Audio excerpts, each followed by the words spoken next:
Assalamualaikum warahmatullahi wabarakatuh. Bismillahirrahmanirrahim. Alhamdulillahirabbil alamin. Wassalatu wassalamu ala asrafil anbiya'i wal mursalin sayyidina wa maulana Muhammadin wa ala alihi wa sahbihi wa man ihtada bihadihi ila yaumiddin, amma ba'd. Jamaah Al-Fatih Channel yang dirahmati oleh Allah, pertama, mari kita bersama untuk selalu bersyukur kepada Allah atas limpahan rahmat dan nikmatnya yang selalu kita terima tanpa pernah berhenti. Oleh karena itu, mari kita ucapkan rasa syukur kepada Allah Subhanahu wa Ta'ala atas limpahan rahmat dan nikmatnya, sehingga pada hari ini kita dapat bertemu dengan selamat tanpa halangan suatu apapun. Maka mari kita ikrarkan rasa syukur kita dengan membaca kalimat tahmid Alhamdulillahirabbil alamin. Shalawat dan salam semoga turut curah keharibaan Nabi Muhammad sallallahu alaihi wasallam, Nabi yang kita rindukan syafaatul uzmanya ketika kita di dunia dan di akhirat nanti.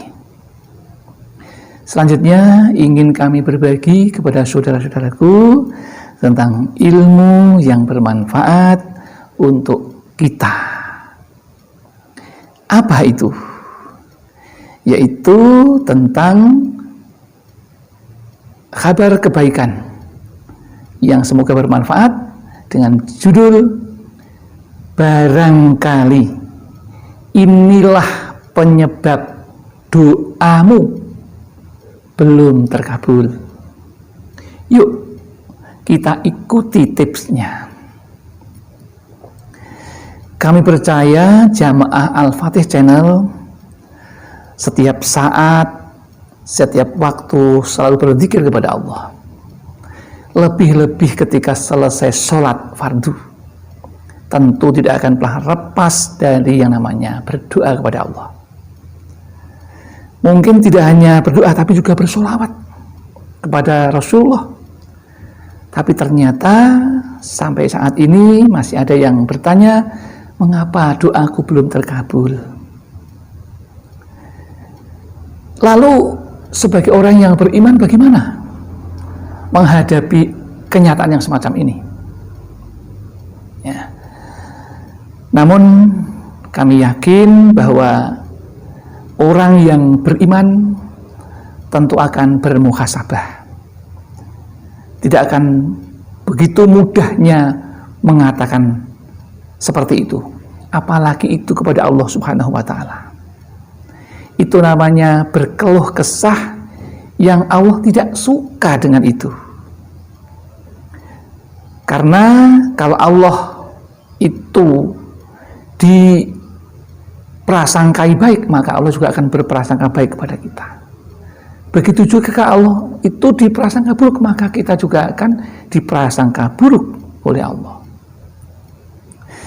Maka kita juga sudah yakin dengan firman Allah di dalam Al-Quran yang intinya, yang artinya berdoalah kepadaku, aku akan mengabulkannya untuk kalian.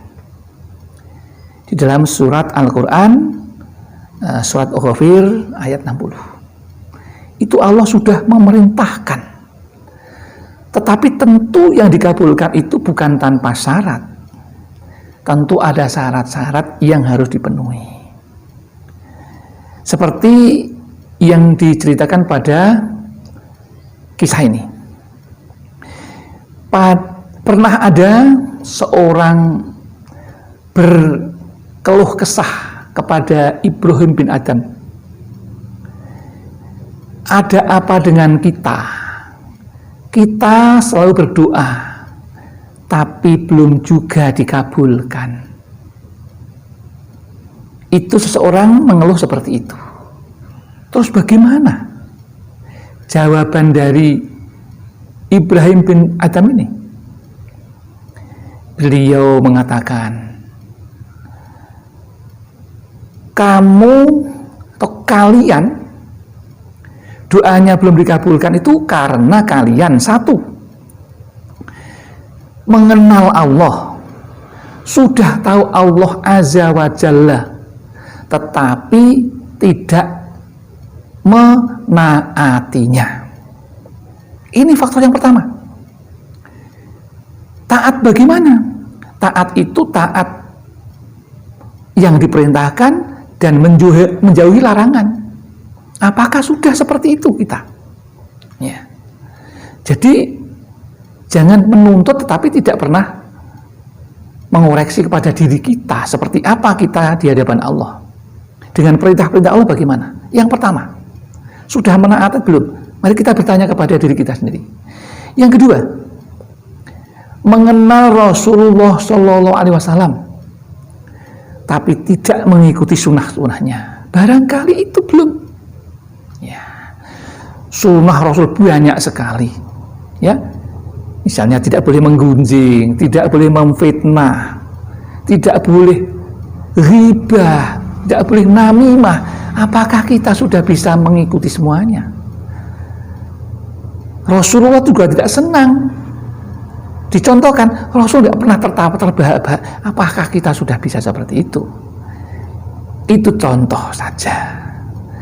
Kemudian yang ketiga, faktor yang ketiga, mengetahui Al-Quran tetapi tidak mengamalkannya apa yang disampaikan di dalam Al-Quran.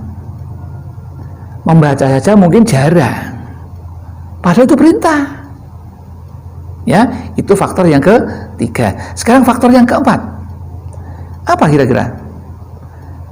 Memakan nikmat Allah tetapi kurang bersyukur. Ini juga menghambat doa kita. Sudahkah kita banyak bersyukur dengan ini nikmat Allah? Ini faktor yang keempat. Faktor yang kelima, sudah tahu surga, apakah kita sudah berburu untuk mendapatkan surga itu? Salah satu diantaranya yaitu dengan membaca Al-Quran, mendawamkan setiap hari, setiap saat itu. Ini supaya kita berburu surga. Sudah belum kita?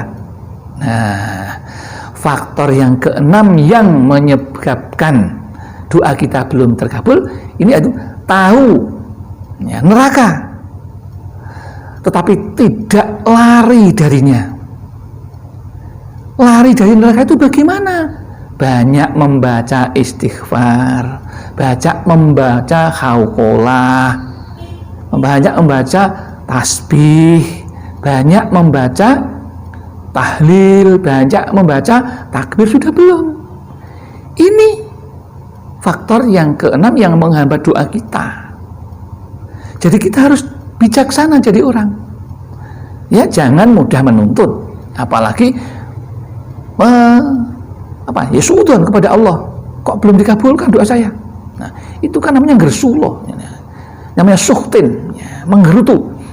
Kemudian faktor yang ketujuh yang menyebabkan doa kita juga tidak dikabulkan itu karena kita sudah mengenal setan. Sudah kenal setan, tapi tidak memeranginya. Kita tidak menyatakan perang dengan setan, justru menyepakatinya. Tingkah laku setan kita ikuti.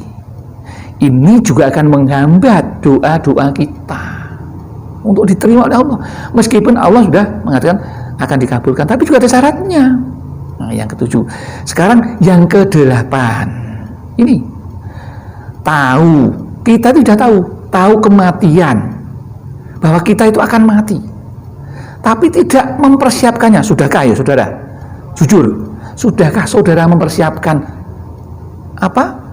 bekalnya mati? Sudah belum? Jujur aja. Maka kita, kalau kita orang yang bijaksana, maka dengan mengetahui ini kita akan tidak mudah ya bersuudzon kepada Allah dengan mengatakan seperti itu.